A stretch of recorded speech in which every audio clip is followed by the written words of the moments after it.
Modern methods of forensic science make it possible to accurately determine the involvement or non-involvement of a suspect in a crime committed. Various examinations and tests eliminate the possibility of error, but this was not always the case. History knows many cases when, due to an error in the investigation, an innocent person could not prove his innocence and was caught for many years behind bars. For the first time, fingerprints became evidence in a murder case only at the beginning of the 20th century, and before that, less accurate and often erroneous identification methods were used. It was possible to go to jail just for external resemblance to the criminal, as happened with the hero of this story. An amazing, absurd and sad story happened at a time when the judicial system did not yet have accurate methods for identifying criminals. Fingerprint files were just in their infancy, and criminals were measured with a tape measure. It is not surprising that repeat offenders were almost impossible to identify. Criminals changed their first and last names, changed their appearance, and often it was not possible for the investigation to find out about the old crimes of a newly caught criminal. This is precisely what influenced the fate of one successful London entrepreneur named Alfred Beck. He was born in Norway in 1841 and moved to England in 1865, where he worked as a broker for a shipping company. He was also an intermediary in trade transactions in Buenos Aires, and made a good fortune, and was also the owner of a copper mine in Norway. One afternoon, leaving the entrance of his house number 139, Victoria Street in London, his path was blocked by an unfamiliar woman who demanded the return of the stolen watch and rings. Beck, in an expensive frock coat and top hat, clearly did not look like a man stealing rings and watches. He crossed to the other side of the street, but the woman did not lag behind, repeating her demands. Then he approached the constable and explained to him that he was being pestered by a stranger whom he had never seen before. The woman assured the policeman that this man had deceived and robbed her. She demanded that he be arrested immediately. Alfred Beck, oddly enough, did not show any resistance and boldly followed to the station, where he stated that he was seeing this woman for the first time in his life. Beginning in December 1894, Scotland Yard was inundated with applications from single women. The essence of all the complaints boiled down to one thing: an elderly, gray-haired man, respectably dressed and having a representative appearance, accidentally met a lonely and not particularly wealthy lady. He introduced himself as either Lord Wilton, or Lord Salisbury, or some other sonorous name. After a short courtship, the Lord invited his victim to take a trip on his yacht, or visit the family castle, or invited him to work on his estate, depending on the age of the victim, and even wrote out a check as an advance payment. But in return, he asked the woman to lend him her watch, bracelets and rings, allegedly in order to select the size and purchase more expensive jewelry for the lady. All the women, and by the time Beck was detained there were already more than 24, agreed.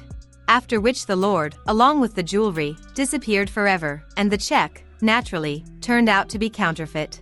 Several more women who filed statements were invited to the police station, and all of them, as one, pointed to Beck that it was he, the very Lord, who had robbed them. Alfred tried to explain that he was very wealthy and there was no point in robbing women, but the investigation thought otherwise due to the friendly identification of him by the victims. The last straw in Beck's case was an anonymous letter received by the police. It said that 19 years ago in London, a certain John Smith was convicted of exactly the same atrocities. At the end of his sentence, he left prison and disappeared without a trace. The anonymous author assumed that, judging by the handwriting of the crimes, Beck was the same John Smith. It turned out that the methods of committing robberies, which were attributed to Beck, completely coincided with the actions of the disappeared Smith. Moreover, the police who arrested the criminal 19 years ago were still alive and unanimously confirmed that Alfred Beck and John Smith were the same person. Beck's identification by the victims and 2 police officers seemed so convincing that the prosecutor did not even consider it necessary to compare Adolf Beck's appearance with the description of John Smith, which was in the criminal file. If he had done this, he would probably have noticed that Smith's description indicated brown eyes, while Beck's eyes were blue. At the trial, the women and the police once again confirmed their testimony. Beck tried to prove that in 1877, when Smith was tried, he was not even in England, but no one listened to the defendant. On May 5, 1895, a jury found Beck guilty, and the judge sentenced him to 7 years in prison. In prison, Alfred Beck received the same prisoner number as John Smith, marked as a repeat offender.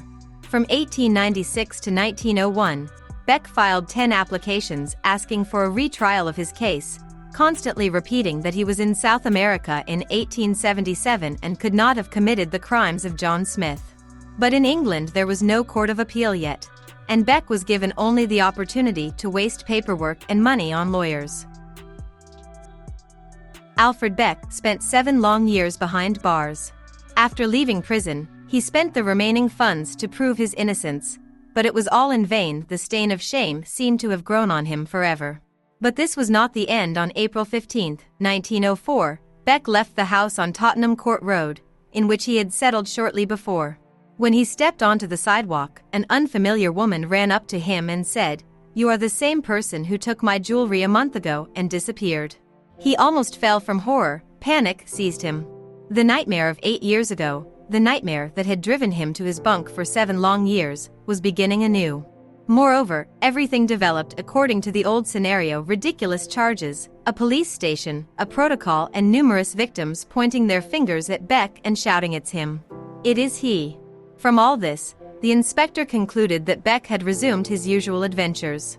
As soon as the newspapers reported his arrest, 4 more women came to the police, who were ready to swear that Beck was the very man who had deceived them.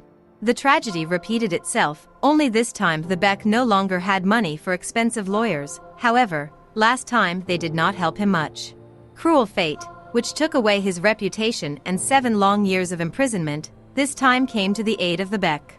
10 days after his arrest, on the evening of July 7, 1904, police detained a man selling rings, which, as it turned out, he had swindled from 2 artists. To the surprise of the guardians of the law, the interrogated artists told the same story word for word as all the witnesses told in the Beck case. It contained a rich lord looking for a worker, jewelry, and a fake check. The investigator who was in charge of Beck's case immediately appeared in the cell of the next arrested lord. Looking at the criminal, he covered his face with his hands in horror. Sitting in front of him was the spitting image of Alfred Beck, only a little older and stronger in appearance. The investigation began again. Victims and witnesses went crazy looking at the 2 absolutely identical accused, but at the same time all the women unconditionally pointed not at Beck, but at the last caught criminal. Under pressure from accusations, he eventually confessed to all his crimes. He said that when he learned about the first arrest of the Beck in his place from the newspapers, he realized that it was time to stop. He went to America where he worked as a doctor, and in 1903 he returned to London, intending to resume his old occupation. And he resumed it on an even larger scale. This time he would have managed to escape punishment if he had not made a mistake, and after the rearrest of the Beck, he would not have continued to commit crimes. The Ministry of Internal Affairs hastened to release Beck. On July 19, 1904, he was exonerated and received compensation of £5,000. But this case outraged the public so much that it came to the point of open charges against Scotland Yard. After the Beck scandal, an appeal court was created for the first time in the history of British law. Moreover, the need for accurate identification of a person has caused serious work in this area and led to the creation of fingerprinting. Now the British judges were ready to swear that such a terrible mistake would never happen again in their lives. For the first time, fingerprints became evidence in a murder case only in 1905 in London. Soon the whole world began to use this identification method. If Beck's double, the fake Lord John Smith, had been fingerprinted when he was first arrested in 1877, this terrible mistake could have been avoided, but this method had not yet been used. Well, that's all for today. Thank you all for watching. If it was interesting, support the video with likes. Thank you for subscribing, and take a look at what else we have prepared for you.